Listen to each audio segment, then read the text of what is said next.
Hello, hello. How's it going, everybody? Press the go live button, and then I had to sneeze a whole bunch. Anyways, so the past few streams, we've been doing a bunch with the personal tray app, as we have dubbed it. Still not 100% sold on that name, but what we were doing was implementing a boilerplate that pulled together a bunch of Tauri APIs. So it didn't really make sense as like a create Tauri app, part of create Tauri app.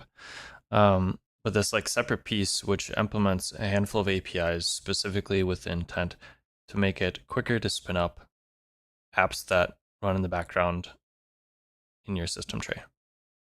We spent a few streams setting all of that up.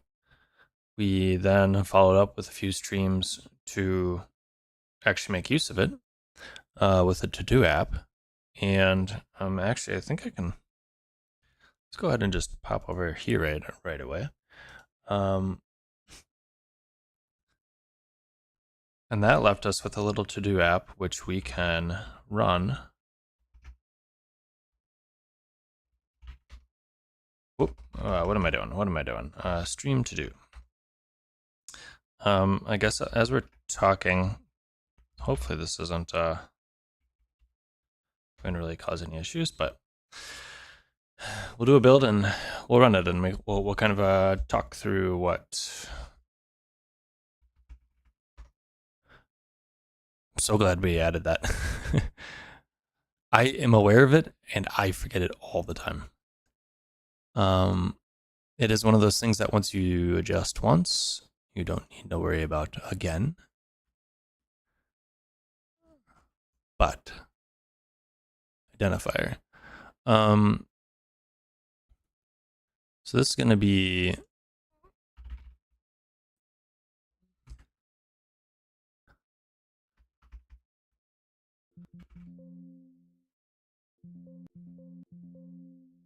what are you doing? Stream, there we go, to do. Okay.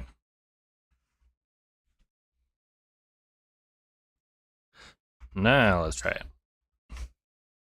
Okay, so while this is building, we can start setting the stage for what we're going to look at today.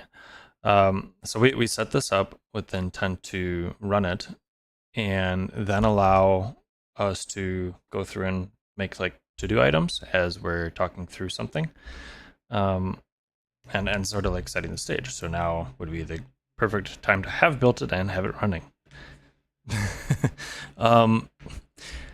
Today though, what we're gonna do is we've a few times now we've had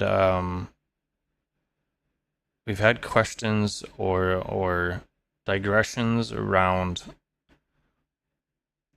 plugins, like async commands and abstraction and testing. And I think in some ways pieces of those are intertwined. So what I want to do today is at least take a look over the plugin APIs. I don't know that we have too much for the docs yet, so we might end up taking a few notes, of which we could push up to some docs eventually.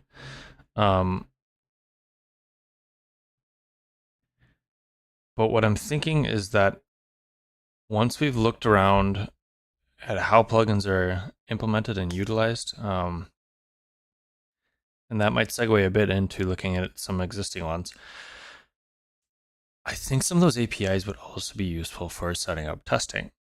That's going to be a whole separate topic though, but we're going to kind of like work our way into it. So I think there's at least like 4 or 5 streams where we're going to sort of like explore around this space and potentially like work our way into some of those things. So this is running, or this is built rather. Let's close all this stuff. Just to make it easier to pop stuff up. And As you can see, I have I've yet to actually commit this. The thing that gets me is I stream on Tuesdays, and I swear Windows always has updates on Tuesdays. So if I don't happen to like push my code up in the, within work time ish after the stream is done, I end up forgetting about it because my computer restarts itself to do the bloody update. It's funny how that goes, but all right. So we want Tauri target, release build, and I mean theoretically we could do like could do the install, but I think I'm just gonna run it for right now. We'll see if this works.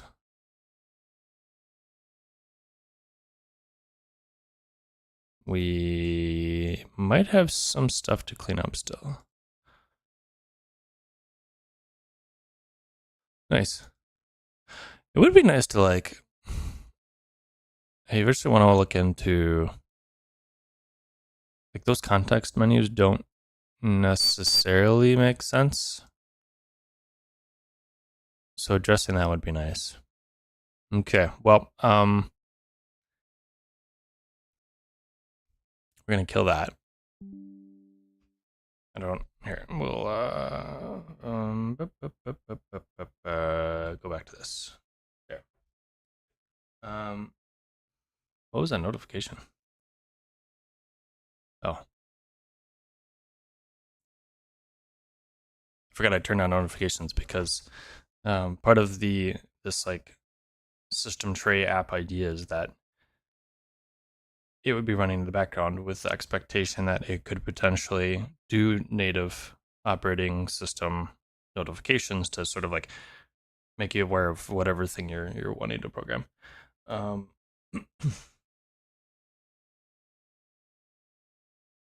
kill that. Okay. And let me open up my notes here. And all right. Okay. One more time. We're just gonna run it in dev for the moment. If it comes to a wall, we can always stop and like restart it or whatever. The awkward thing is it might have a bunch of test data in there still. But we can deal with that.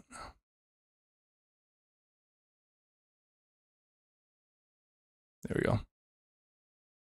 Okay, so it doesn't have test data. I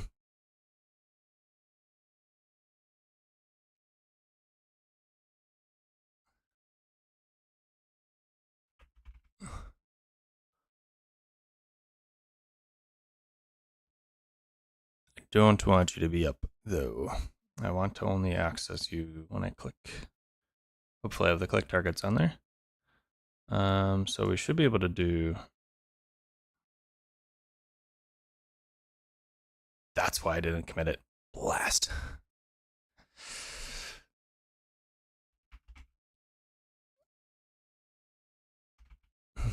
Okay, we're doing it this way for right now. Whatever version that I have, I think there might be some sort of bug or issue. The system tray click events changed, and we didn't fix it. So I'm assuming it was just there's a bug or something, or that API changed, and when I was installing other plugins, it updated. We didn't catch it until for a little bit there, but no big deal. Well, we'll just do this for right now, and I'll get this pushed up. Taryn, thanks for stopping by. I do enjoy working with Tauri. I'm slightly biased, involved with the project, but I do enjoy working with it. Okay, so what we're gonna do today, and I would love to rename this, but we want to look at plugins. So I think the first of all, we're gonna check to see if there might need to actually like increase the font size too. I can't do that, can I? No, I can't. Okay, well, check to see if there is a plugin guide. And we'll look at V1 and V2. I don't know that there's one for V2 yet, but I think there is one for V1, but it hasn't been converted over. There have been some changes, if I recall. And save data, I also want to make you go away, but things to do. Literally, things to do. So we're going to look at the plugin guide. If there isn't anything there, we'll end up starting to look through code, I think.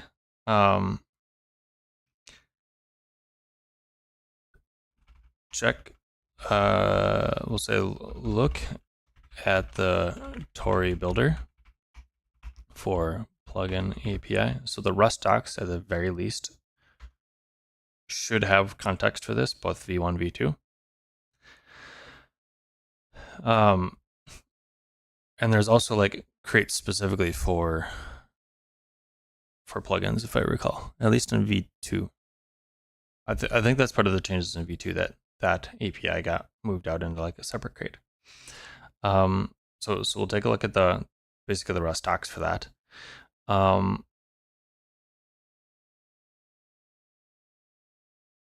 And where do we go from there? I guess in some ways we want to look at implementation details. And if we go through these two items, we might not actually have enough context to understand how it is implemented. So I think we're gonna check out Crab Nebula, a company that is partnered with the Tauri org. And a lot of the folks that, or a handful of folks that work there are quite involved with the Tauri project. They put out a Tauri app that is DevTools that hooks into your Tauri instance. So we might want to check out to see how they're doing that. It would be sort of an atypical plugin. I think there's a plugin interface. I'm pretty sure there is. But it would be an atypical plugin because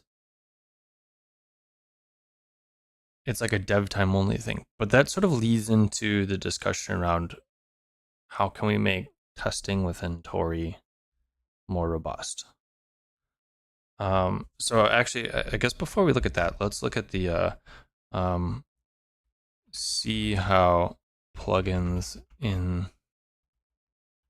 the plugin workspace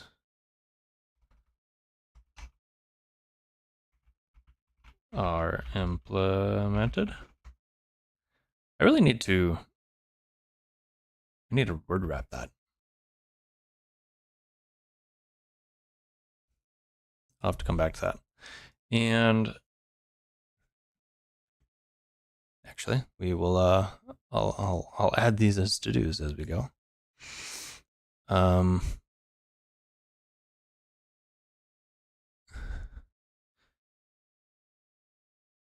So we need to add drag and drop to our to-do. Rename tabs, or rename is probably fine. And then word wrap tabs. There we go.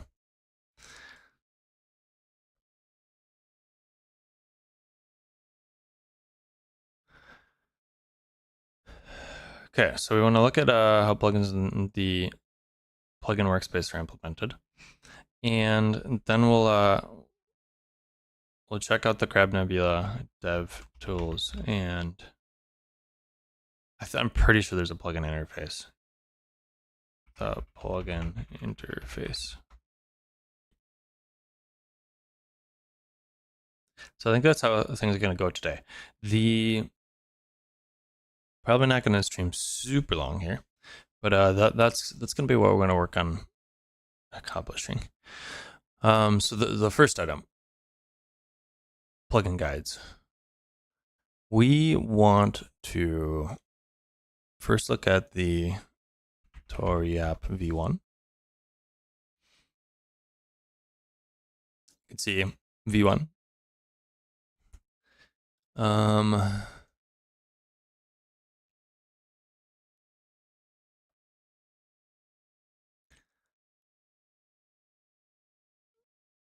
Yeah, actually, they've got a node on debugging.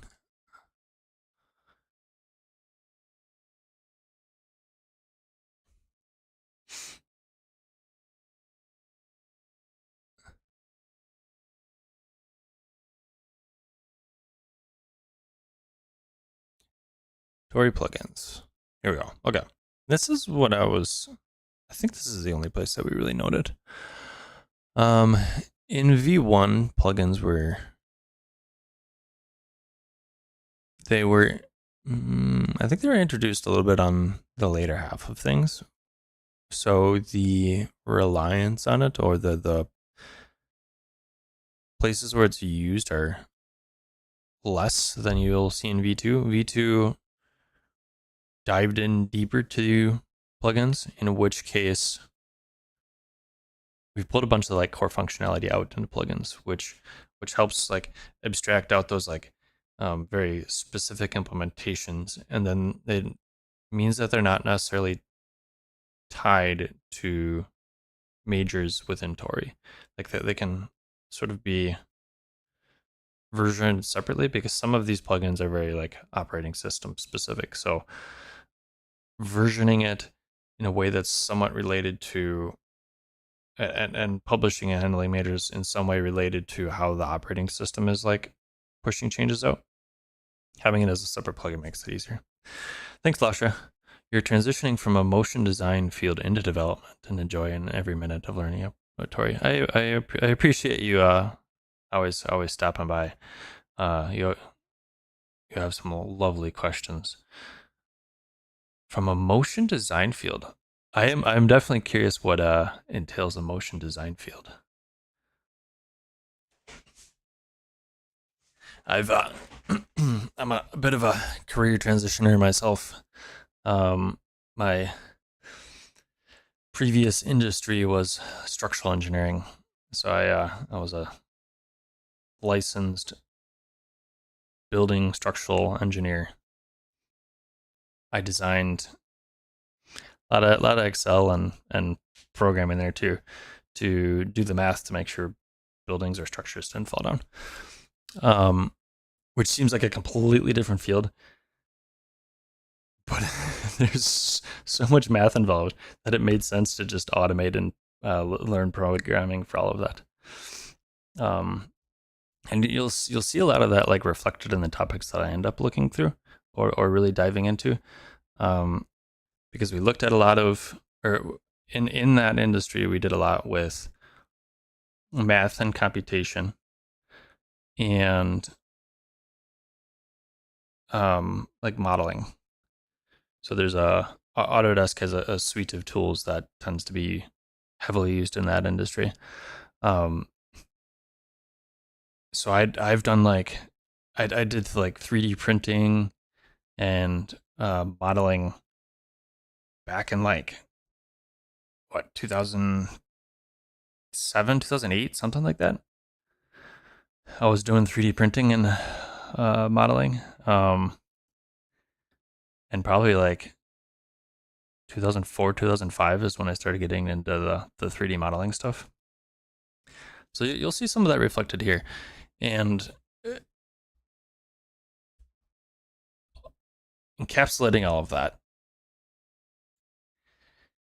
in that industry, and like many other industries that you end up writing code for, there's a handful of programs that end up effectively competing with Excel, because Excel, as long as you understand it, is very flexible, and the release cycle on some of these software packages is really slow. So as the standards for the industry evolve, that industry in question, if that program isn't keeping up to that standard, if you're doing it in Excel, you have the flexibility to update it as you see fit, as opposed to waiting on somebody else. But also it means you're maintaining it. So in many ways, there are likely a large percentage of SaaS out there that is directly competing with Excel. It's kind of funny when you think about it. So yeah, I'm curious. Motion design field seems interesting. I feel like that could go a few different ways. Autodesk, yeah, okay. So you know C4D, C4D. Is that a like fluid dynamics type of stuff? Although you say After Effects and Illustrator, so maybe that's more. Oh, motion design. Is that like the design elements on um like sports broadcasts have all these like 3D effects now? Is that motion design field? You're aware of Autodesk though. Okay, gotcha. I'm with you now. Um, yeah, Autodesk. In some ways, very powerful and useful. In other ways, competition would be nice. um, but yeah, I honestly got into JavaScript because I wanted to write something that was already written in Excel, and I wanted a way to deliver it. And JavaScript on the web seemed to be the most wide-reaching, because Tauri didn't exist at that point. But so yes, cool. Anyways, always appreciate the digressions. Not to cut you off. So if you have anything else to add, I always appreciate it. Good to see you, Choub. Plugins. So this is V1 plugins. We are mostly going to be using them in this manner. So the plugin needs to add itself to the Tauri builder. So like that, the builder is aware of it. And as part of that, it ends up giving you an API where you can basically like push some JavaScript into the page. You don't have to use it though. You can do this, you can do it entirely in Rust. So a plugin could very well be something that is Rust only. So and that's coming back to why V2 is pushed on plugins more. If a plugin is working with something that's like operating system specific, like preventing a computer from going to sleep or something like that,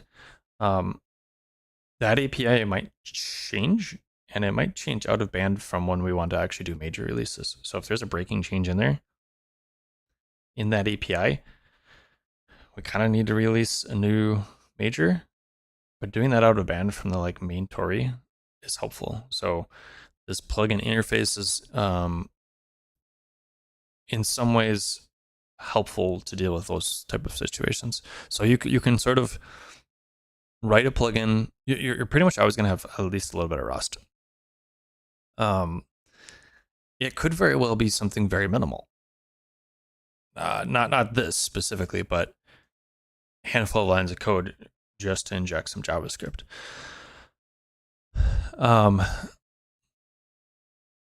The interaction with your plugin from the code in the web view is likely also still going to go over this invoke. But we can look at and we looked at this on I think maybe last stream actually, because we're using invoke for pretty much all of these interfaces, much like all of the other plugins or many of the other plugins in the ecosystem. This isn't a great experience when you're using it. So there's a few plugins which actually create classes or wrappers around this, which then give you basically like a client to do that interaction. And great, we actually call it out right here. This is what we were using on our to-do app. This is tied to the plugin, the Tauri plugin store, which saves data to a binary bin type file and restores it when you load the app. We can take a look at that. It has a class to do this. So writing a plugin. Yep. So we can do commands.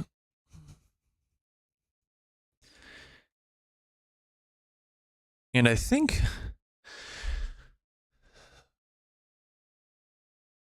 for the most part, any interaction from the web view out is going to be invoke, at least from the user interface side of things. I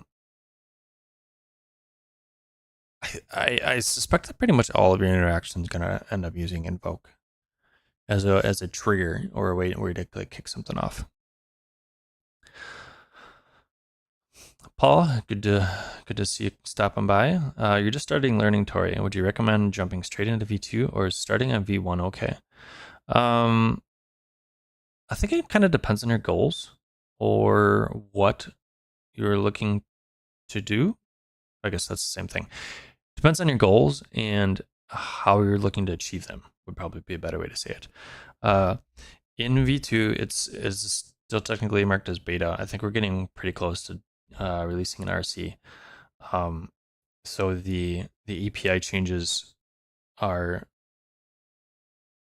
I think we're less likely to have breaking API changes at this point. The pretty much all of my streams for the past like 2 or 3 months are on V2.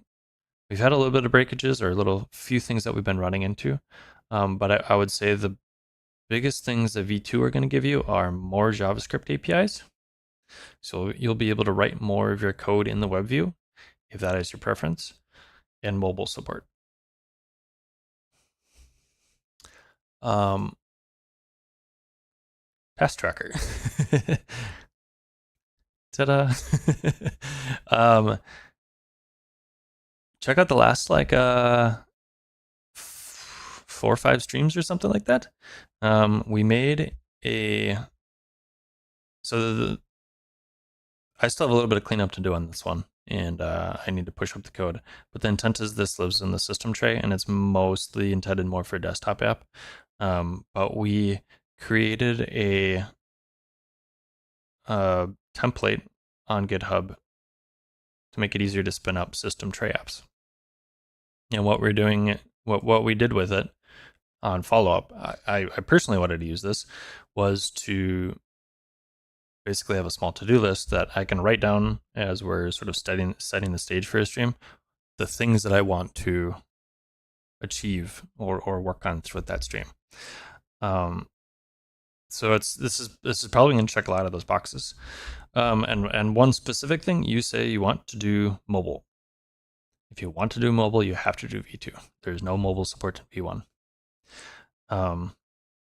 So it probably is going to make sense to obviously start with one of those platforms. There's examples of folks using or building for both desktop and web. And doing that and considering that abstraction, because on the web you're not going to have Tauri APIs. So considering that, that will then be enough to, when you go to add mobile support, you'll sort of have that abstraction in place already, would be my assumption. But if you wanna support mobile in the near term, it probably is gonna make sense to go on V2. You could very well start on V1, do desktop and web, and then add mobile once you upgrade to V2. Yeah. Honestly, the V2 has been relatively stable. we did a handful of streams on the alpha version, and things changed mostly because implementing mobile was, um, in some ways, it ended up being a good thing because it forced restructuring of core pieces within Tauri, but for the better. And that came with a few like breaking APIs within a handful of alphas. But we're in like the audit phase of V2, so the APIs are relatively stable because we don't want to like change things after things have been audited. But we're getting really close to RC, which at by the time we hit an RC, things are pretty stable, and it'll be, there might be a little breaking changes, but they'll all be noted as you're upgrading between versions of RCs. Yeah, and if you want something to follow along, the last handful of streams, that's all up and on V2. So if you run into anything, or you want something to follow along with, there's like 20, 30 hours of streams there. So have at it. Definitely look forward to seeing what you build. Let me know if you end up touching on any of the stuff that I've done here. Both the maybe not obvious, but the template is open source, but also I have that to-do app open source as well. I don't know that I specifically put any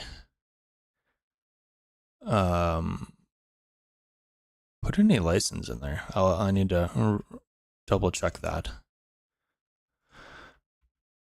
But this little to-do app is here, and you can see it was generated from this.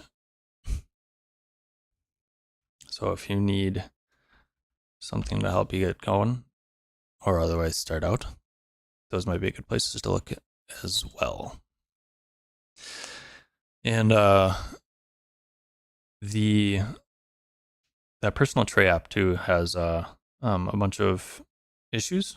If there's anything in there that you feel would be worthwhile for that, as like part of the template, always happy to entertain PRs. Adding SQLite to your app. I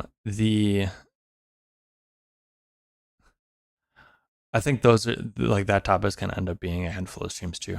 I've always had an interest in like local first apps. The dev tooling to implement that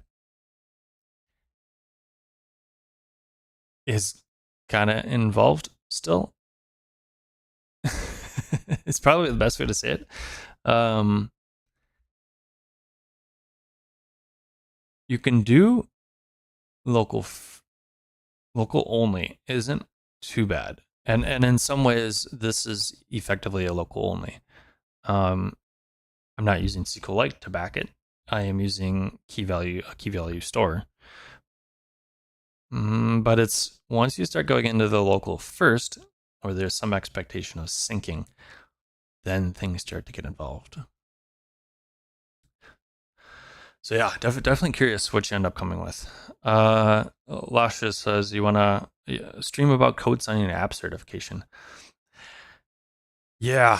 Crab Nebula also has one of the products that they've released is in some ways like comparable to a web app hosting service. So when you create an app, you need to sign it and upload it somewhere, so that when people download it or click a link to download it or update the app, there's a place to fetch it from. Now, theoretically, you could store it on GitHub, within GitHub releases, but there's API limits.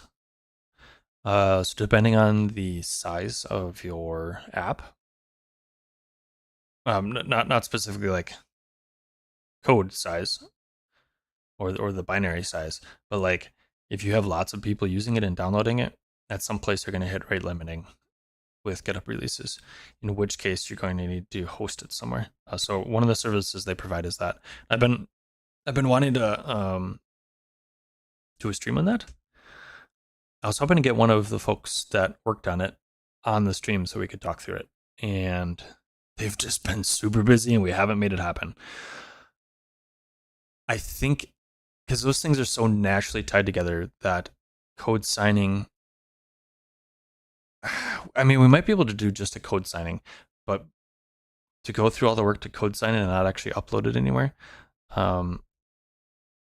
doesn't make too much sense. So if you're going to go through all the work of code signing, it's likely going to be an app that's large enough where it makes sense.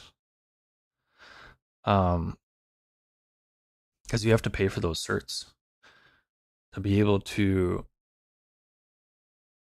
put this app on one of the stores and have it signed and not have all these like warnings up.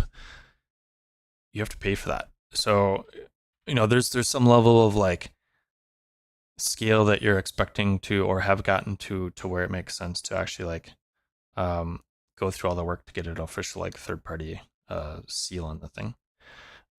That's why you see a lot of like dev tools say, well, when you download it, do this thing to basically say, yeah, I'm cool with it running.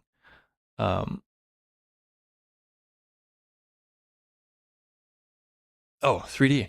Do type some words. Do exclamation mark 3D and then some text. I was like, why isn't that working? I was thinking of the drop command though. Yeah. Drop command down there. Yeah, so do like a exclamation mark 3D. Hey, how's it going? I thought I had default text in there. Actually, did I turn that off? I might have turned that off actually, now that I think about it. Because we were having issues with it. I think I forgot to turn it back on. I did forget to turn it back on. Give me 1 second. Overlay. Yes. I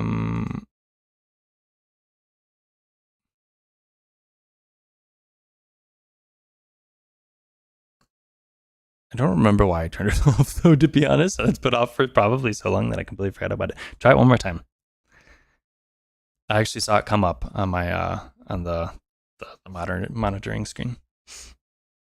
You'll have to do like exclamation mark 3D and then any words. I know the power up and the drop command work. I don't think the hide command actually works right now.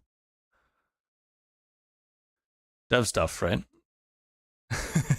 Set it up and then the maintenance is the painful thing. There we go. Nice. And I think that actually does that interact with the drop command? I don't remember if it does or not. If you do exclamation mark drop, that's a WebGL physics based theme. I know for sure that it works with this. So this pop up here, if you do an exclamation, I probably did it too slow now. The exclamation mark drop, if you give it an additional word, it's a filter. All those things, coming back to 3D work, Lasha, all those things we actually did in Blender on stream. And then we put it into a WebGL physics engine. And we did all that on stream too. That was a while ago that we did it though. That was a long time ago. Give me 1 second. I gotta. Yes.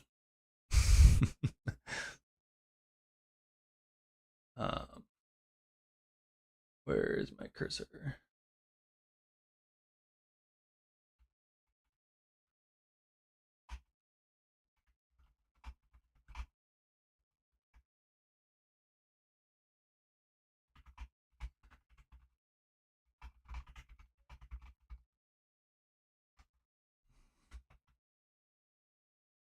Okay. All right. So plugins. Um, Pretty much we're going to be going over this interface invoke, and I think that's pretty much a v1 v2 thing. How that invoke is fired off is different between versions of v1 and v2. The the invoke handler build. Okay. They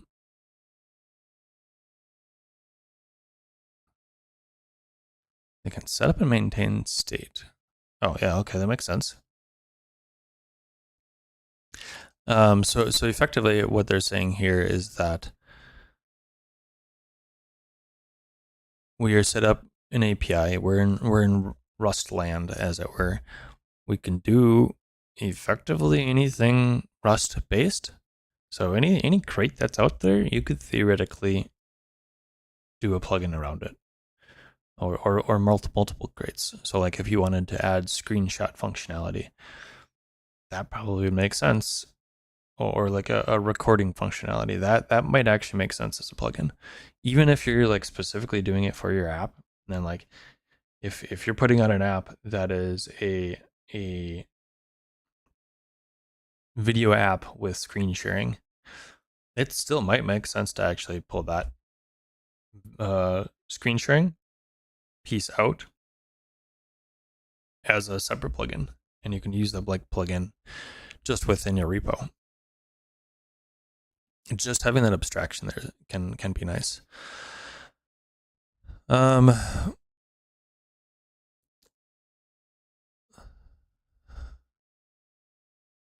Okay, so there's a little bit of helper in here, and what this is saying is that you can also just implement all of it yourself. So we have an impl in the init script, callback for when the window is created, and navigation, and then extending the invoke handler. So that would be like adding commands.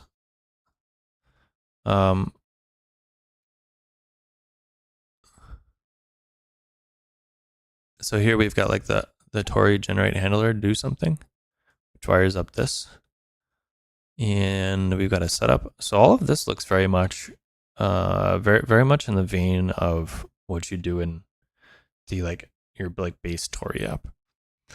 Just this is like the beginning builder is slightly different.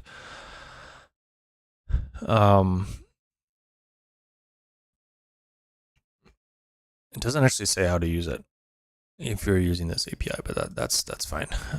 So I think from here, v2. Let's look at a double check to make sure there's a v2 docs or not.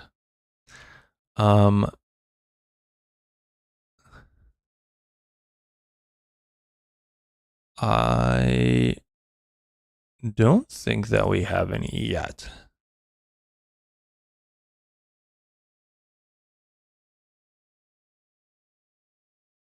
And I'm not seeing any right now. If y'all know about it, feel free to say something in chat. I don't know if you'll be able to drop links. The chat on YouTube is auto moderated, and I don't see any of those auto moderations. So if you're dropping links, I might not actually see them, and I don't have a way to actually see them that I am aware of. So just FYI. I don't know that there is any plugin guides though. And friggin' pan.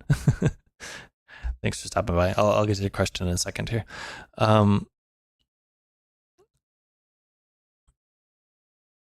Here, okay. Grab Nebula Cloud.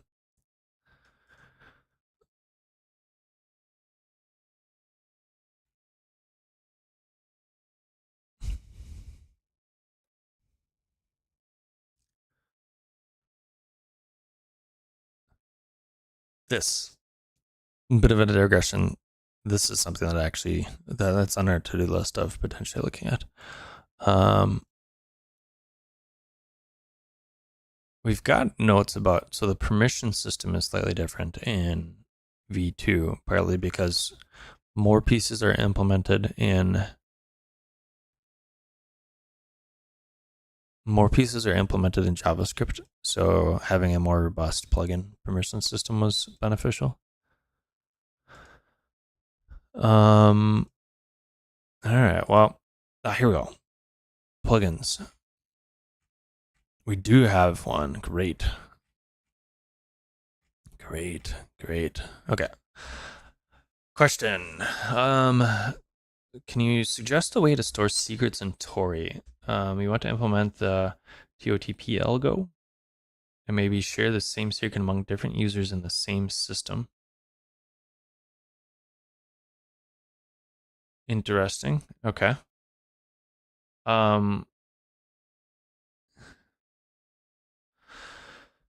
So if you're familiar all with web app development, anything that is pushed to the client side is probably not a place that you want to be directly storing secrets. Might be the best way to say it. Security wise, you can kind of think of it like a web app. Theoretically, you can encrypt it, but any encryption can be broken. Given a long enough timeline, encryption can be broken. So in some ways, it's better to treat anything within the like WebView sandbox very similarly to how you would treat it on the web, where you don't really want to trust it. You can drop pieces in there to make it easier to like tie pieces together. So the whole like JWT interface, you can kind of do something similar and think of your Rust piece as more of a little bit more of a backend, but also like anything in memory can also be potentially accessed. So you could store it on the Rust side of things, and you could encrypt it, and that's probably going to be your best bet, depending on what you're trying to do with it. Or generically the safest. It's going to be hardest to access it there, but it's not going to be. It might not be a full solution depending on how sensitive that is. So it could very well be something that you actually want to put on a server somewhere, and you only interact with it like through some level of indirection. There is a, and this is a V1 and a V2 thing.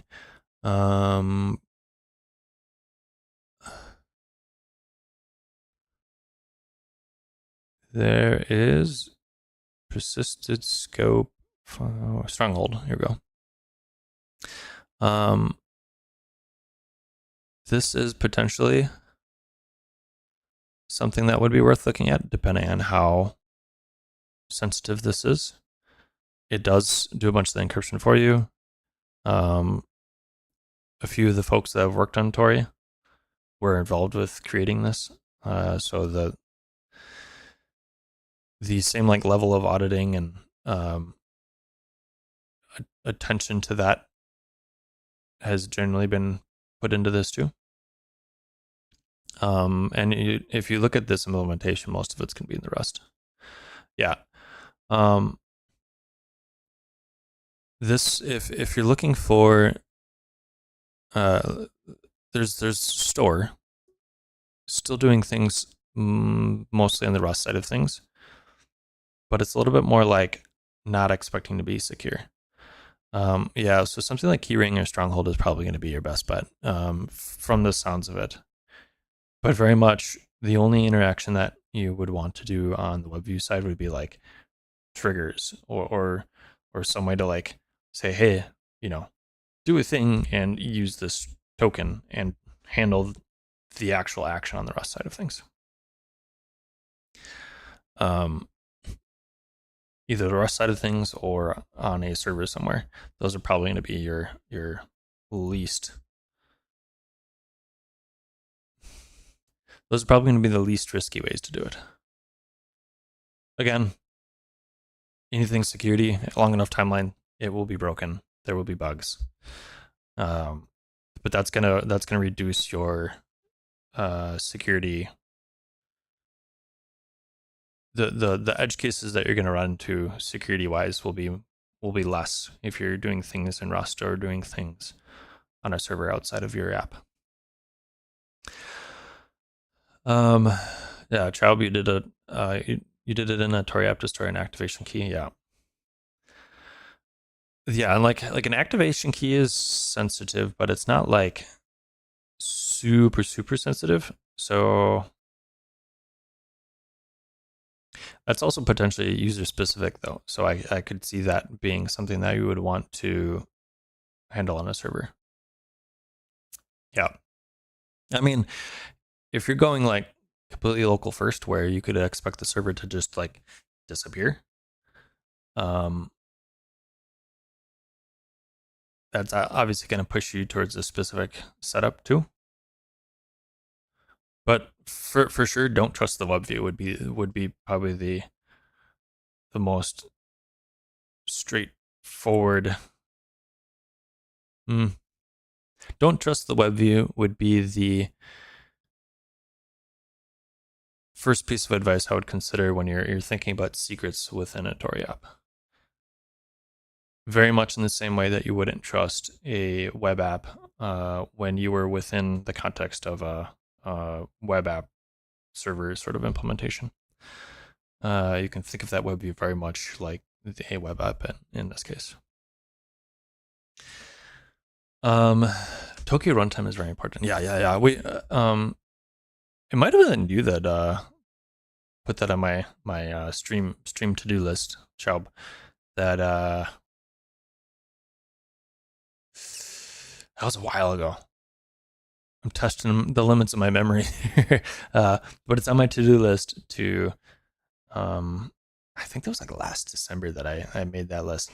That we wanted to look through and see how we can use or extend the async / Tokyo runtime within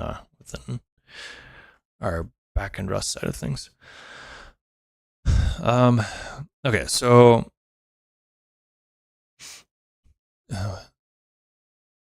we still haven't checked off all the things. And I'm shooting for about another half hour. Plugin development. Here we go. So we've got a little bit more to go here. We have some conventions. Conventions matter more if you're intending to publish it.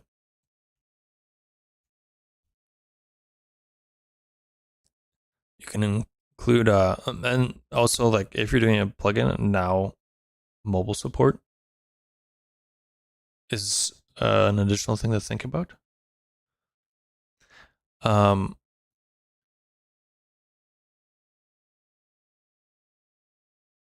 that probably in some ways also makes this plugin interface much more beneficial. Thank you for my long streams. You're skimming through the videos while making a Tauri app. Nice. Handful of the past handful of streams, we made a template in GitHub. So there's a GitHub template to get you going on doing like a system Tauri app. So that's always been something that I've been interested in. And from that template, we started this. So we did this over the past like 3 or 4 streams, I think. And then prior to that, we implemented the Tauri app, both as much JavaScript as we could and as much Rust as we could. The more the JavaScript part of the template is a little bit more polished than the Rust side of things. But yeah, if you're looking at doing a Tauri app, check that out. And it'll either be helpful as a something to refer back to as a reference, or you could start your project off of it and get going real quick, is the hope at least. And And if there's anything that you think would be beneficial for that, we're always looking at or always appreciate PRs. Okay, so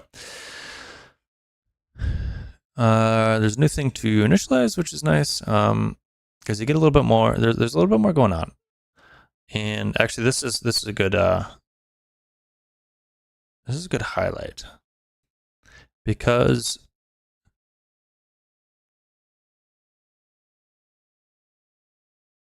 and actually a bit of a side note. I think something that's interesting about the mobile plugin development is you could write mobile native code in Kotlin or Swift.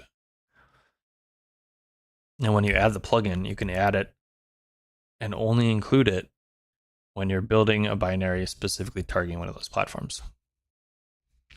So in some ways, like this is in the vein of if you're using something like React Native, where if you need to drop into more OS specific code for specific interactions or features or whatever, like if it just makes more sense to write it in Kotlin or rewrite it multiple times for the different platforms because you have a very specific use case that it would benefit from it, you can do that. I haven't actually explored that at all, though. That is probably once we start getting into RCs and the official release, I'll get into a little bit more mobile development. But I've been jiving with all the new APIs just for desktop apps. Okay, so configuration.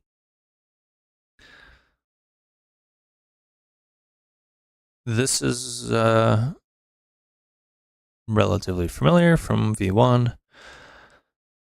And there's now, I don't know if we actually had lifecycle events. We had like events, but this is a little bit more involved. There's some more things that we're handling. And in some ways, like the event loops, this is beneficial for before the event loop was sort of controlled by Tauri and having some crates and some, I guess that's probably the best way to say it. Some crates had some expectation of being the thing that controls the event loop because it needs to like re-render everything on based off of that event loop or something similar. So having some access to it, I think, opens up those sort of situations because there was not a great way to merge those two pieces together. If you have two different things or two different crates expecting to be able to control an event loop, then you don't have a great time. Okay. Rust APIs. Yeah, and you can actually make use of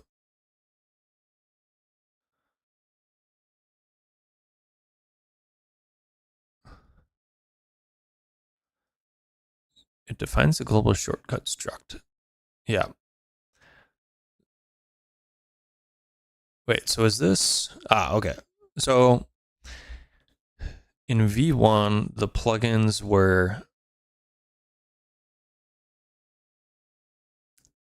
they would either just like fire off some Rust code or they'd have on the JavaScript side of things a way to like invoke the thing, do commands. And you could, I think you can kind of do commands the same on the Rust side of things to where if you needed to trigger a thing from both JavaScript and Rust, you could use the command. But then you could have, or like if you're already in Rust, that extra bit of indirection isn't always helpful. Like to do a thing, you have to emit an event. That's potentially complicates things. So being able to like expose pieces of your plugin, that is helpful because then the Rust side of things can just use it directly rather than having to go through the command interface.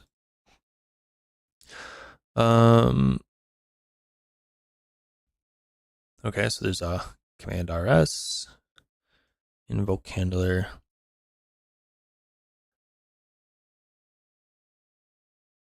And what this is talking about is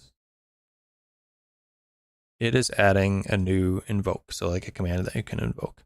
And then here, users can then specifically invoke that plugin command, which, as we noted, I think in these docs, in the V1 docs, they also say here, it can also be convenient to make some sort of client. Tauri plugin store does that, which we can take a peek at in a minute here. Permissions, especially when you're doing front end stuff, that's going to be more important.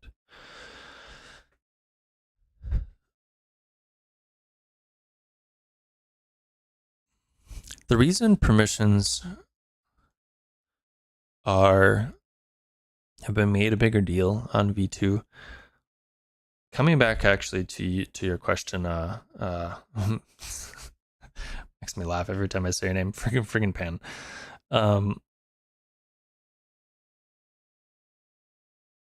The web view in some ways is a thing that you just don't want to trust. Theoretically, it's safe, and that's kind of what, well, it's an interface which is built to be sandboxed. And a way to reduce the attack vectors or to reduce your like security surface area is to only allow functionality that you need. So like close and lock all the doors that you're never going to use. So the permission system is a way to sort of lock down that web view even more than it already is sandboxed and is. But then also to like potentially opt into the specific things that you need. On the Rust side of things, there isn't really a permission system because you're like running code at effectively like the operating system level, which, and this is actually something that I haven't touched on in mobile yet, and I'm when we get into that, we will. When you install an app, on Android or on Apple devices, there's some level of like you opting into specific APIs, and that is within the whole app. So like that opt-in covers both like your front end code and then your back end code. So like your app as a container, what APIs is going to be able to access on this operating system. I don't know that really like Mac or yeah, not forgetting to switch off the dev tools in prod. Yeah. Yeah, because like if you have dev tools running, it's probably you also have other like APIs open to expecting those dev tools to like use those interfaces to do debugging, but you don't really want people to be able to do that in prod because that's just another attack vector. So as far as I'm aware, there's not really a way to do that sort of like opt-in for an app container on your like desktop operating systems.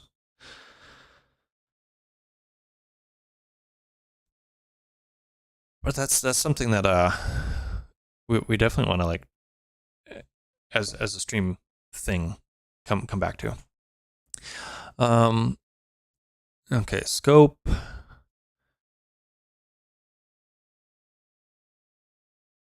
Okay. And there is some, so when you're doing the back end, there is some permission system stuff sort of built in. So like when you're running an app, you're not going to be able to do anything that user doesn't have permissions to generally. So depending on how the app is installed, that's the way to like sandbox it a little bit more. So like that's sort of built into the operating system. But when the user installs it, they don't really like There's no specific like opt-in visibility to that.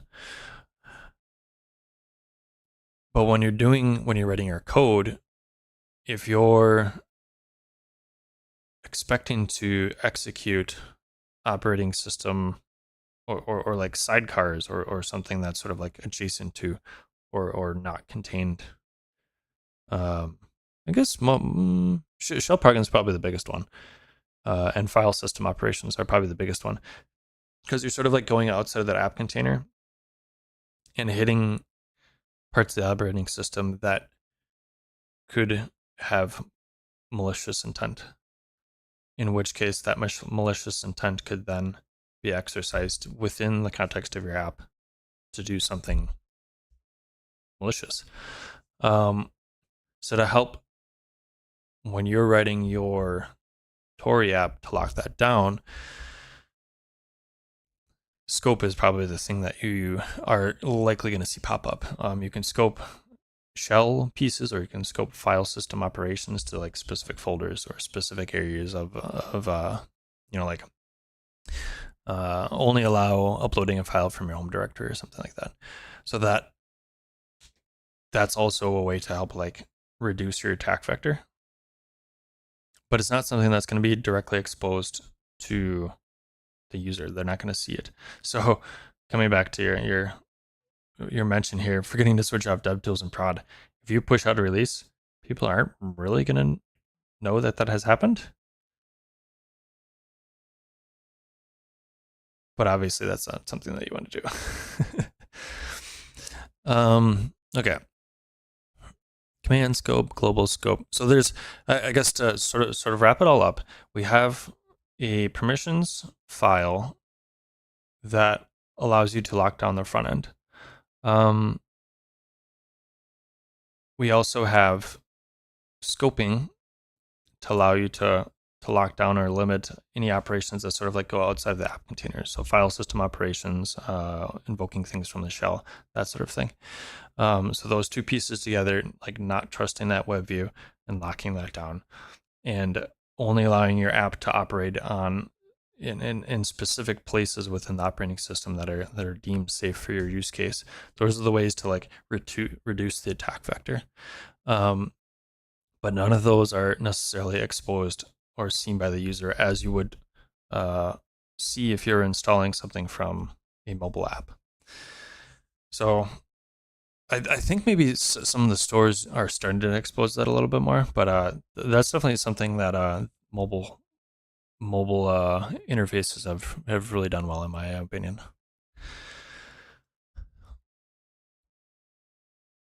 All right, schema, global scope, schema, permissions. Okay. So I think probably the pieces that we are most interested in looking at, generically, like you can do any Rust thing within the plugin. As far as I'm aware, whatever you would be able to implement within like a normal Tauri app, you'd be able to implement in a plugin.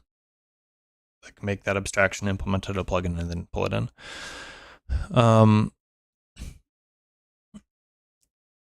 Not necessarily a V2 thing, but the piece that I kind of wanted to look at was, and I think this is potentially useful for the testing scenario. Like if we look at, I don't know how much we're gonna have in here about it. Example.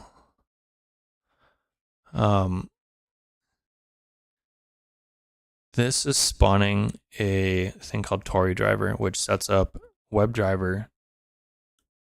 Basically, it's running like a communication server to start the app and be able to communicate with that app. So you can like fire off like testing type functions to that server, and they get translated and run in that the context of your app.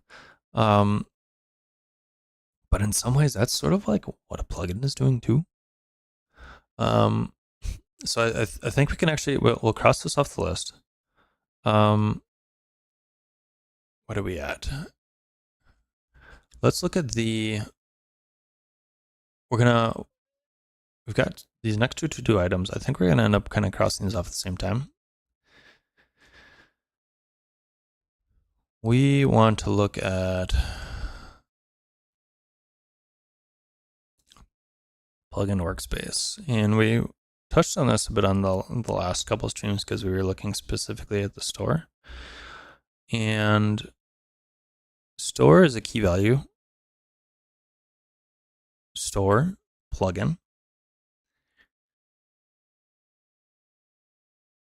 And you can see that they've implemented the Tauri plugin builder. So this is that like builder plugin API. And from this is on V2. So Tauri plugin is a separate crate. If we go to V1, let's duplicate that. Go to V1.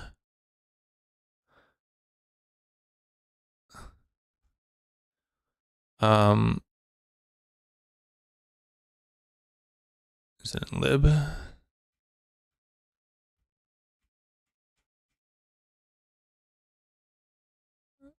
And so this is implementing that runtime impl. Stores, and here's build. So here's sort of that like plugin interface. And you can see it's actually like built more directly into Tauri. So the plugin system is sort of like pulled out into a separate plugin in some ways.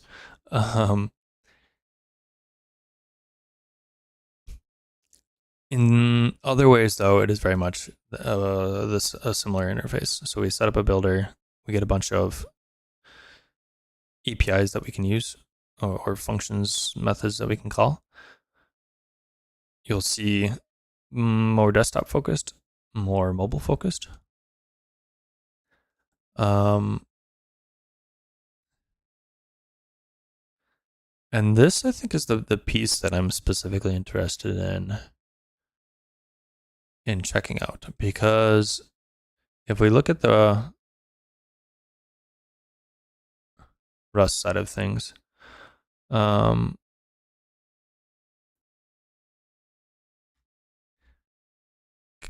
of generic Rust. Like it's just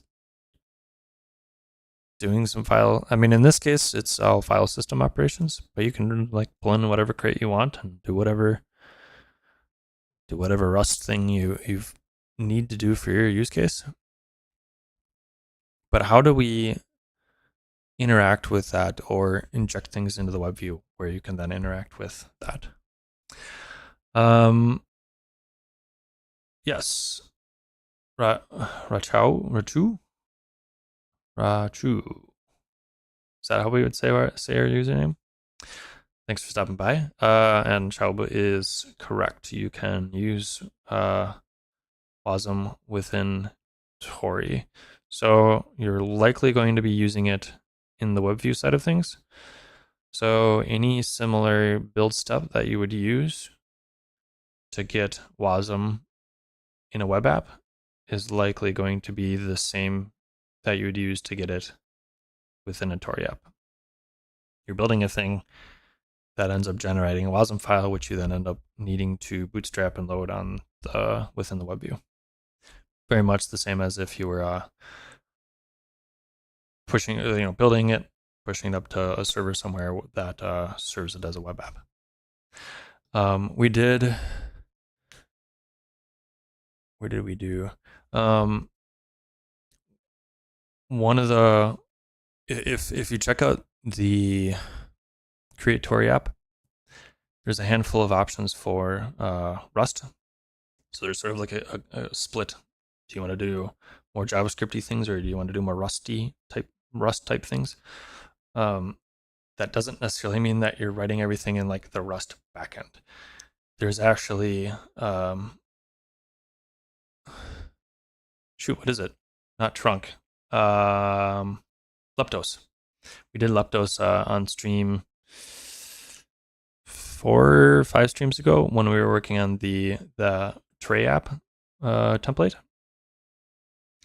And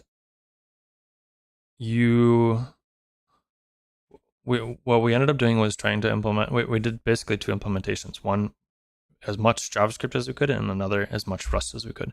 So the as much Rust as we could, the way we were running those interactions for the web view we're through leptos. Leptos, you write your code in Rust and it generates a WASM file.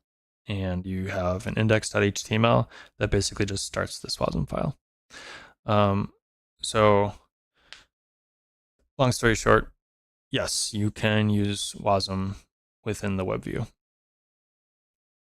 I mean, I guess theoretically you could use it in the backend Rust side of things too, but you'd get into you'd have to like deal with binding it and executing it, which would be more involved. So it's much more likely, I think, that you'd see people using WASM in the web view.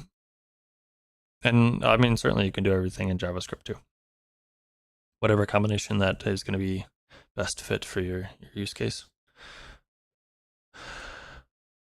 Okay, so we've got a bunch of Rust, and I don't think there's anything terribly interesting about it because it's just Rust for the most part, with the maybe the one caveat to that generalization is that you're going to be potentially like emitting or listening to events. So like when you're writing your Rust, you might have some expectation of allowing interaction from the web view, which, I mean, if you're writing nice, if you're writing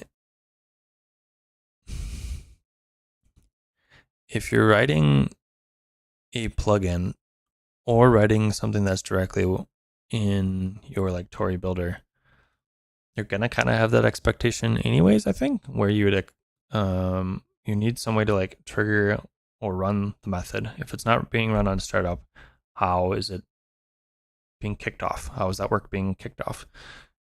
And the event emitting is probably going to be one of the bigger use cases.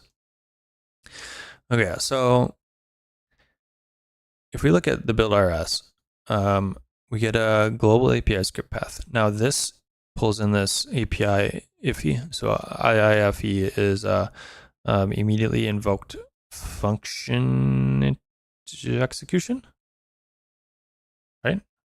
IIFE, immediately invoked function expression. So the IFE is basically like a built or generated file. So if you're writing a plugin, this is probably something you're gonna end up like generating, would be my presumption. That's only run if you have globals turned on. Because you sort of have the two ways that you're expecting somebody to use your plugin and use the interface on the JavaScript side of things.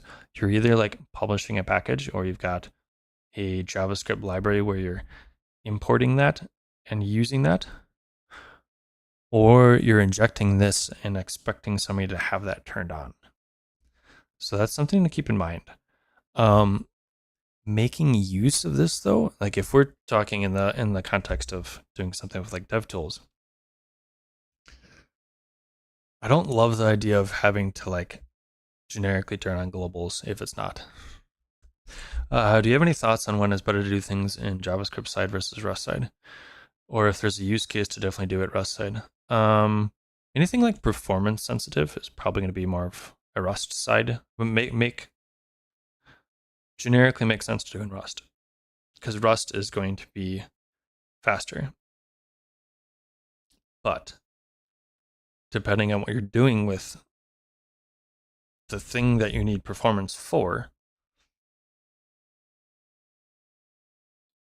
there is a cost to have that communication over the Rust JavaScript interface. Much like if WASM still suffers with this a little bit, however you're doing things in WASM, when you do that translation in like out of WASM, there's cost to doing that. So you don't want to do JavaScript to WASM and have those a JavaScript thing feeding into WASM and the WASM thing then feeding back. Like if you run a like recursive function that's doing that, that's going to be slower than if you're doing it at all in one versus the other.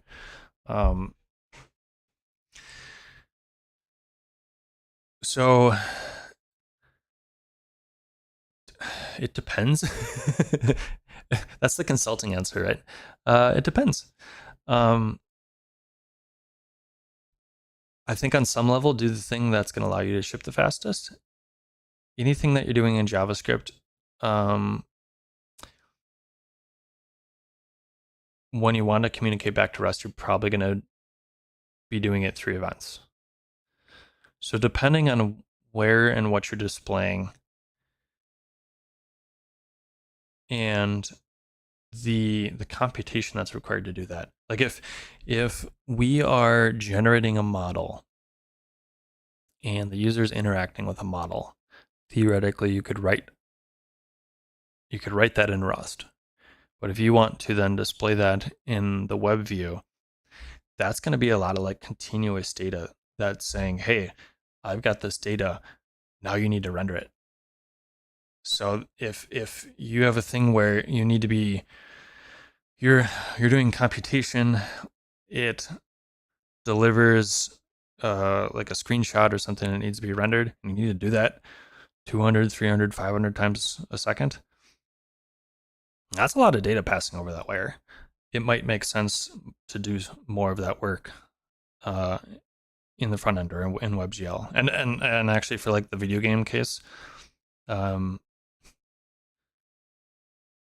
that starts to become even more there's lots of caveats there to where it might make sense to not use specifically a web view.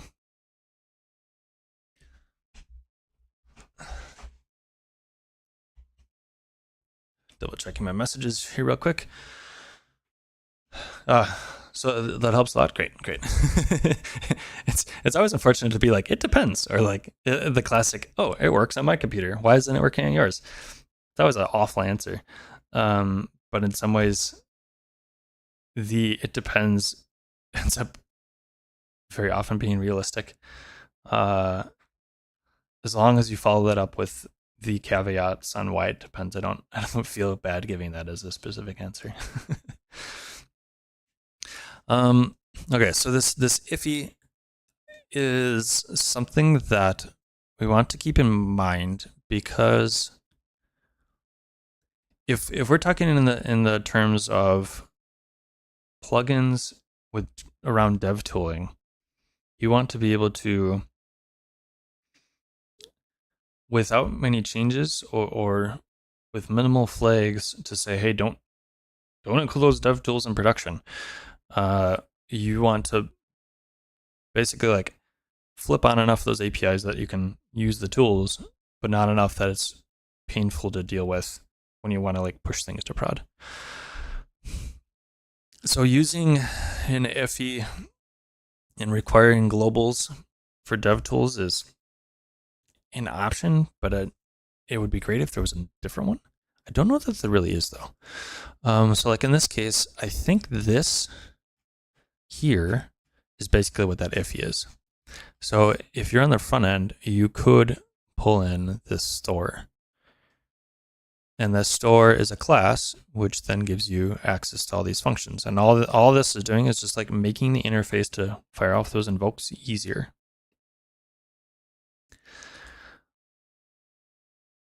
You can put some TypeScript around it, ensure that that payload then is matching that expectation. So it's more of like a dev tooling more than it is a specific requirement. You could theoretically just use a plugin directly, or at least those like events directly. So I think that this guest.js then is basically being generated into the iffy. I don't know that is. If we look at the build script, it's running rollup. So I think that is part of it. And I probably actually let's do a stream to do. If we check out, I didn't push. Okay, we gotta look at our code here. I keep forgetting that we did a whole bunch of work and then computer restarted and I forgot to come back around and push this. That never happens.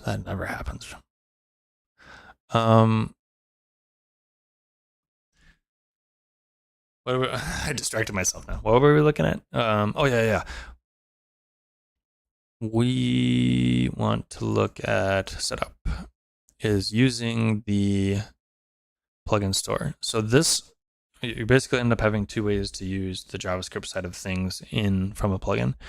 A package that is being imported, and that thing that you're importing then gets bundled up when you do your build step, or you're turning on globals. Those are the two ways. So if you're turning on globals, then that if he would work. Then this will be fired.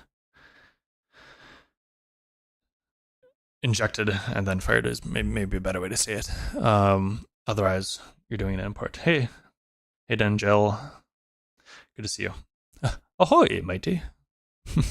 I've actually been watching a pirate show on Netflix. Pirates are all in the forefront for me right now. The important subject is the pathing to included files in the binaries is different. Is in the binaries in different OSs. That bit you struggled with also. Got it.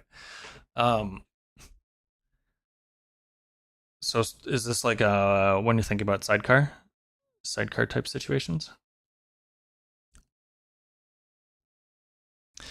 I feel like I miss him. You're clearly calling Chaub. You're clearly calling back to something else that we're talking about, but I'm failing to tie it to what that is. Okay, so I mean, there's iOS. We can look at mobile stuff in the future, but the same for permissions. I think probably the biggest thing here is that, hey, we have a guest.js, and you can either import it or you can use it through this with globals turned on.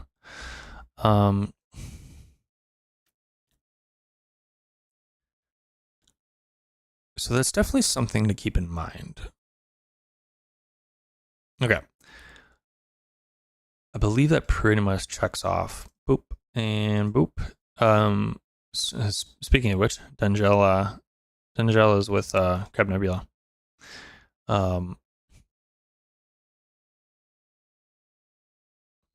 Let's check out your dev tools. Dev tools. GitHub. I think they've actually released a premium one too. Yeah, download premium. I honestly don't know what the difference is. Need to figure out a day to go through and stream stuff we've been talking about for a while, but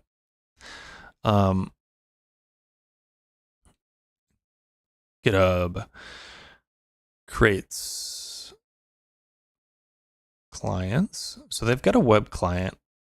And this is going to be like probably the one or like bigger implementations of, because I think that you can implement or turn this on as part of a plugin. Well, here, let's just look at the root docs. Plugin, yeah. So you register with Tauri. So their DevTools is, there's some a plugin piece with it. DevTools premium embedded in the web view and more local, no remote services. Okay, cool. Yeah, I mean that makes sense to me because that's more of like I mean, in some ways it's like a privacy thing, but also that's a more of a corporate need.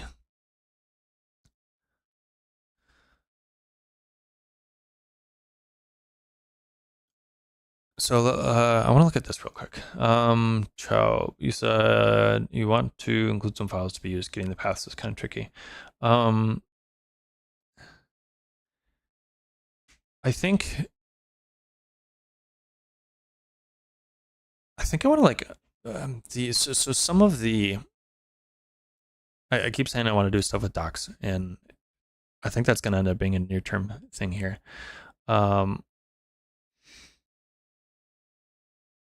And not docs for that, but like the main Tauri repo. So with files and file paths, it can be tricky, especially when you're doing it from the web view, because you have to deal with permissions too.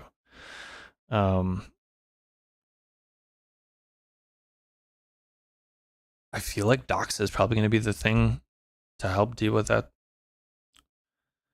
with lots of examples.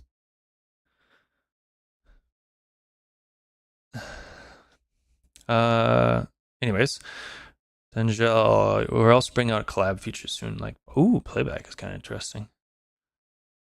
Maybe the docs are more helpful. I assume you shared a link, and I'm assuming that that link is being blocked. Here, actually, I am perfectly fine doing this.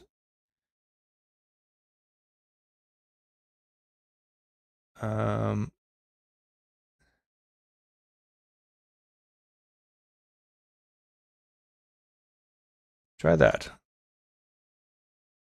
I don't know if you'll get a notification for that, Dangel, but now you might be able to share a link. Okay, so yeah, let's look at the dev tools real quick, and then I think that's where we're going to end up calling it. And I do want to do like a dev tools thing, but we're not going to like dive in too much into the features. I more just want to like look at this implementation. But I do want to do a specific stream on this in the future. Oh, you sent it via Discord? Where'd my Discord go? Let's do this for a second. Discord. I restarted my computer right before the stream, and my Discord was hidden. Okay. What what premium specifically? Were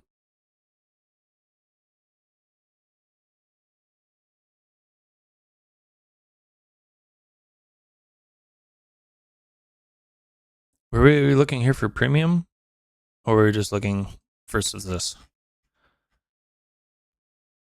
These seem to be pretty much the same. I mean, I definitely do want to do a stream on DevTools at some point. That's something that I've been working on making happening for a little bit here, but I want to look at the DevTools implementation because I think specifically what I find interesting about this is, especially in the context of like, this is a thing you don't necessarily want to be pushing abroad. Here. This is what's interesting. Yeah. I'm down for doing a stream about it. I've talked to Attilo about it a bunch. But boy, they've done like 300. I mean, I'm exaggerating, but so many conferences. So many conferences. It's and right before that, he was working hard to get premium shipped, I think. So, hey, good to see you. Good to see you. Yes, we need. We'll figure it out. No worries. No worries. I I understand the burnout thing. We'll make it happen. I've been trying not to like say stuff because I don't want to put you on the spot, and especially since you've been so busy, you don't need more guilt hanging on you. But this is examples. We'll make it happen. We'll make it happen. You're at a conference right now. Nice. Nice.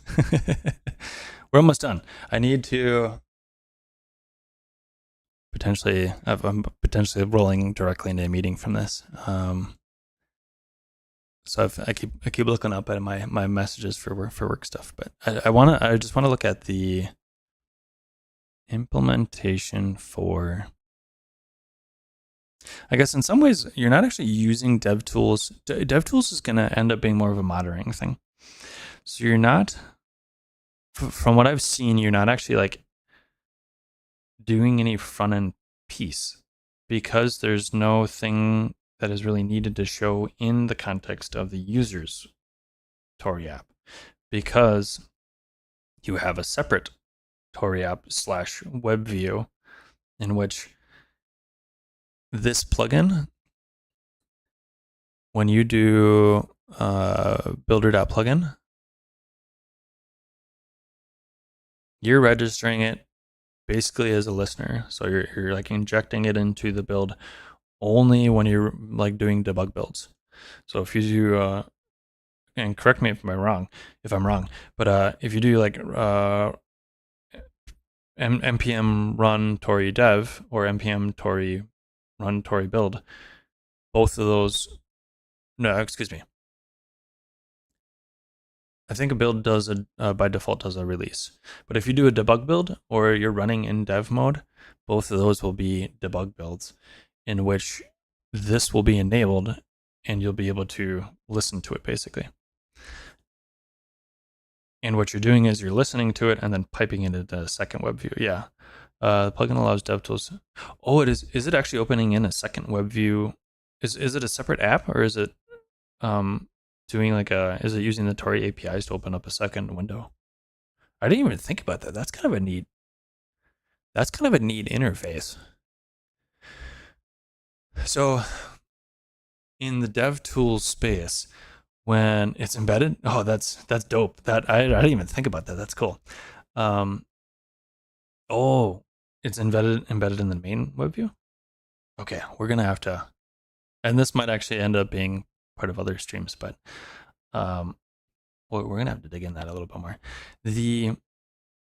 So if outside of Tauri, there is like in the DevTools space, it's relatively common to have a thing that runs. And if you want some sort of UI, basically you just run a local server. So an Express app or whatever. And that when you open up that, it ends up being like a compiled index HTML with JavaScript likely. That's sort of like a generic DevTools interface or a common DevTools interface. But you don't necessarily need to do that type of structure when you're working within the context of a Tauri app, because in some ways your Tauri app is kind of operating like a server, and you kind of already have access to a web view. It's really cool. It's detachable even. Nice. Oh, Lucas did the magic. Nice. You can pop it out too. Oh. Yes.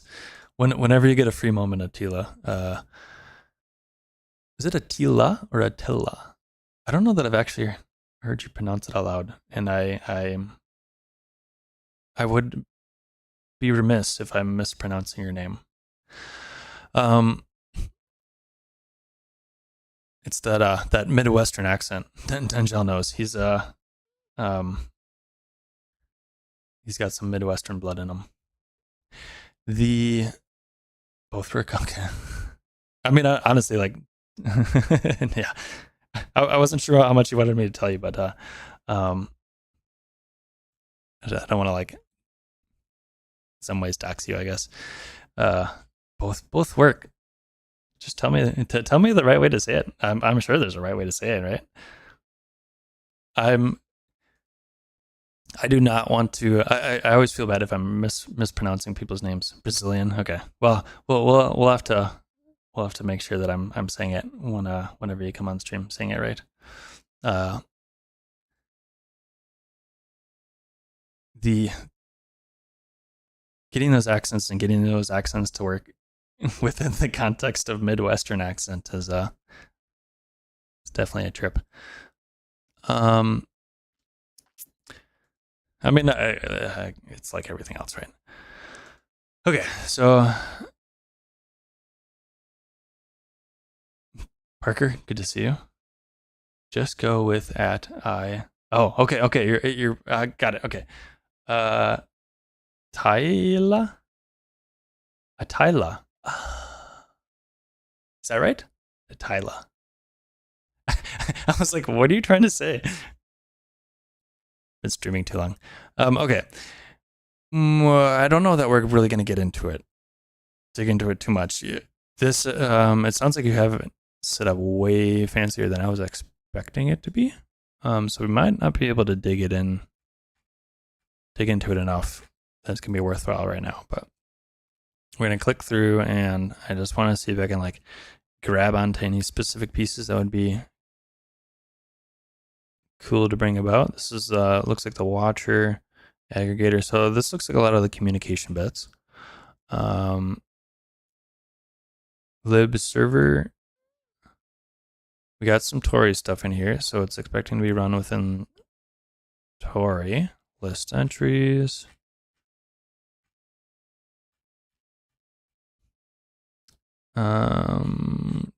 Tokyo.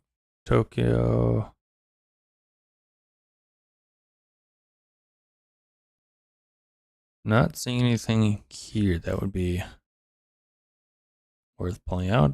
Looks like a lot of community. Was this what I was just in? I think that was what I was just in. Init plugin. Okay, this might be a little bit interesting. So they're starting up server. Makes sense. And that's gonna be the like pipe to a separate piece because there's like the web view. Just a joke. Dang it. Parker. Why?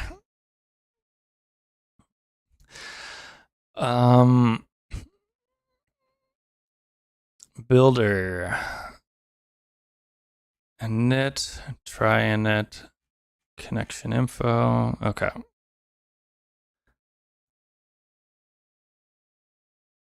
And this is the other bit here. So, and Dengel kind of mentioned this in the context of the premium. You can use, like, there's a web view thing that you can just like visit the URL and it'll pipe it to that. But I'm specifically curious in the local bit, and that might be actually, I don't know if they're like pieces of this are actually not open source. So we might not be able to look specifically at those implementations, but and wire. The premium repo, yeah, proprietary. Okay, yeah, that makes sense. So the local bits we might not end up actually seeing. So is maybe the generic, when you're using this, is any of it being piped into the web view? Like all of that, all the like local pipe it into the web view stuff is proprietary, right? So anything that we would see in this repo is going to be the expectation of piping it to, like the Crab Nebula DevTools URL. Is that correct? That's where most of the instrumentation is. I mean, I probably need to get going here. I think that might be like, it's fine. You're at a conference. Don't worry about it. Well, that's something we can put a pin in. We'll either do it as a separate stream or whenever we end up finding time to do a DevTools specific stream. Because like in many ways, you've basically become a user of a Tauri app, creating your own Tauri app, and it's one of the more interesting implementations. Partly implementation to me because connection happens through gRPC server, so like that's kind of cool. But also you have all these like different ways you can configure it and then prevent it from going to prod, and like web client connects to your app stream. Yeah, that's neat. That's neat. So it's like a super advanced Tauri app plus, and I say plus because you basically have like multiple deploy targets, right? You have in the context of Tauri, but also in the context of like DevTools, Cloud Nebula. Are you asking about viewing the front end of DevTools? That's in this repo, so it's exposed to that Tauriception. So I heard you like Tauri, so I gave you more Tauri in your Tauri. So okay, client's web. Is this is the front end then, right? Is this being built and injected into the front end? So Premium extends open source. Okay, so Premium is a full-fledged standalone Tauri app, and the Tauri is a plugin. You're embedded into your app. Okay, neat.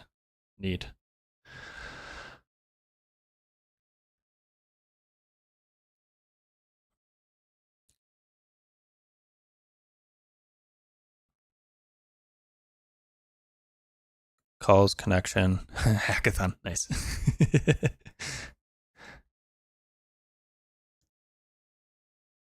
JSX. Oh, you're using ingest? Or is that Sentry? That's CenturyLink. Never mind. I was thinking it was the other ingest.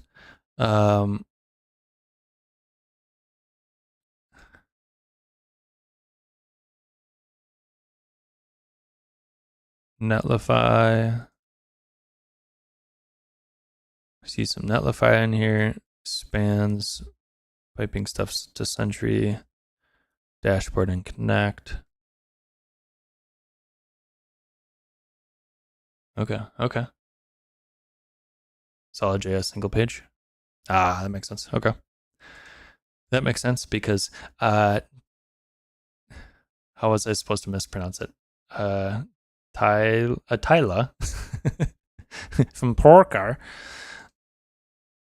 as Porker told us. No, I distracted myself. Solid.js. They're involved with this. You're like you're somehow involved with Solid.js, right? I don't quite remember the relationship, but Solid is blessed. I definitely need to take some time at some point to learn some more Solid. It seems cool. The restraint, not to say the terrible pun. So much restraint.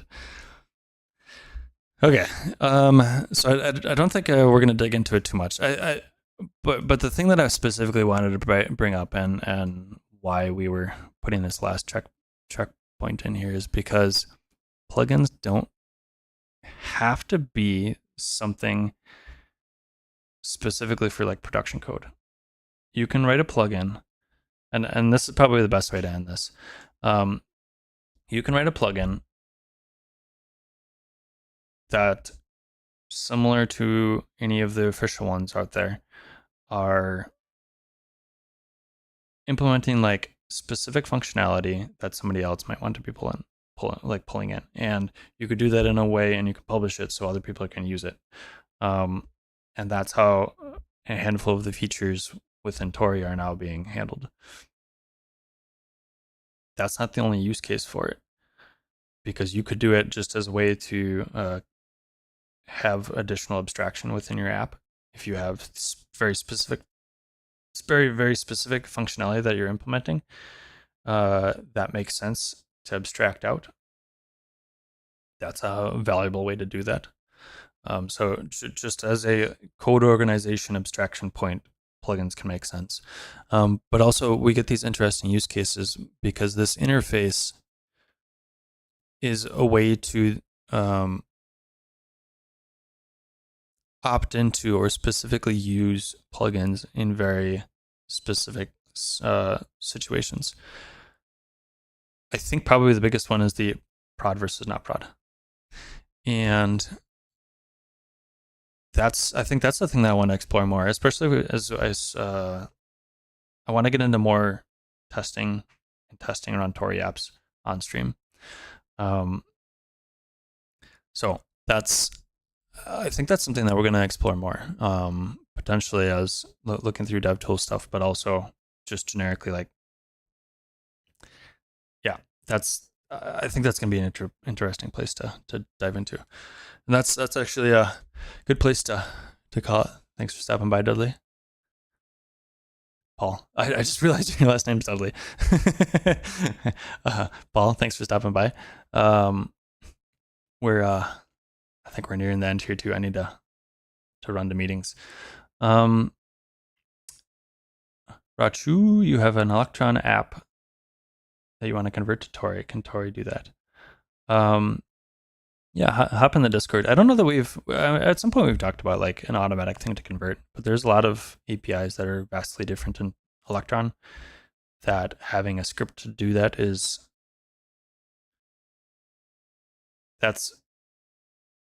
involved is probably the easiest way to say it. there is some level of Electron app implementations that probably are less involved, and that might be something that eventually has a script for. I don't think anybody's done or invested in trying to make a script, right? Dengel? I don't recall anybody doing that, but maybe you folks at Crab Nebula have gotten into some of that. But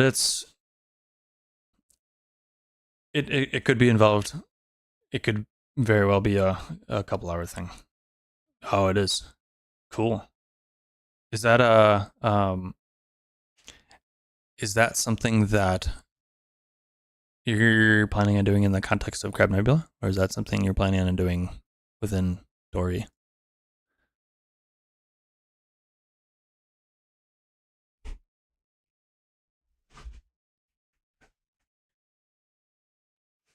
There is a t-shirt size XXXXL. Yeah. That t-shirt size can get really big depending on what APIs you use. Yeah, I feel like it keeps coming up just in the Tauri Discord and whatnot too. I got nerds.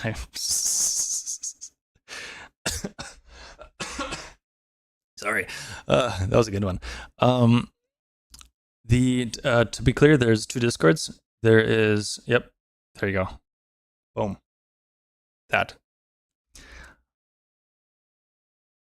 There's also, if you go to crabnebula.dev, they've got a specific Crab Nebula server as well. So depending on what you're looking for. Thanks for this sub, Suspenda Sergey. Let me know if I'm mispronouncing that. Yeah, I guess maybe the high level overview. Crab Nebula is an official partner of Tauri. A handful of the folks at Crab Nebula have been involved with Tauri for quite some time, including founding members, of which they're one. I've been around Tauri for, wow, what was I like I might be like the fourth or fifth person to be involved ish, something like that. 2019, man, so we've Tangela and I have talked quite a bit. We'll put it that way. I'm not. I'm on the board within Tauri. I'm not involved with Crab Nebula at all, though. But I have pushed to make sure that Crab Nebula is a little bit more vocal about all of the effort and work that they do for the project, because I would opine that without the work that they do, Tauri would be very much years behind from where it is right now. So, not to say that we might not entertain additional partners in the future. It's just, it was clear and obvious that Crab Nebula should be better represented with the work that they do. So, if you're interested in checking out their stuff, and eventually I'll have some of their stuff on stream as we figure out the time to do it, crabnebula.dev and both Tauri Discord or their Discord would be a way to reach out to them if you have any specific consulting stuff around what they, or if you're interested in their products, or they do some consulting too. I guess also full disclosure, I work with a company called Frontside, which we work with a lot of the Fortune 100 companies, and we do dabble in a little bit of Tauri, but we're not. I would like to be more involved in or I would like to get Frontside more involved in Tauri in the like being paid to do it aspect, but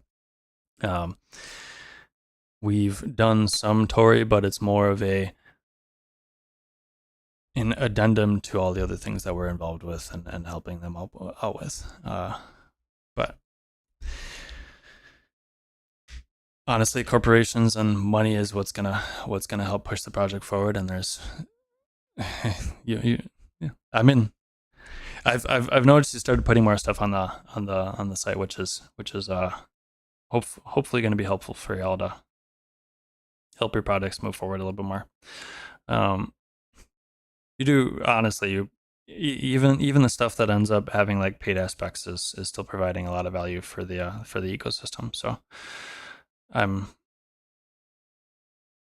I look forward to the continued partnership of Crab Nebula, and I'm definitely interested to see what other future partnerships can come about, because I think this type of relationship is valuable for the project of Tauri as a whole too. So, anyways, work things are calling. Um, I need to get stuff scheduled. We got a handful of streams topics lined up, some of which will be guests, and we will eventually schedule. I do want to get into testing stuff more though. Um, so we'll see when that lands. But more plugins, more testing stuff, and probably more with the little apps that we've been doing. We'll figure that out though. Have a great rest of your week. Happy Tuesday. We will see you next week. Bye.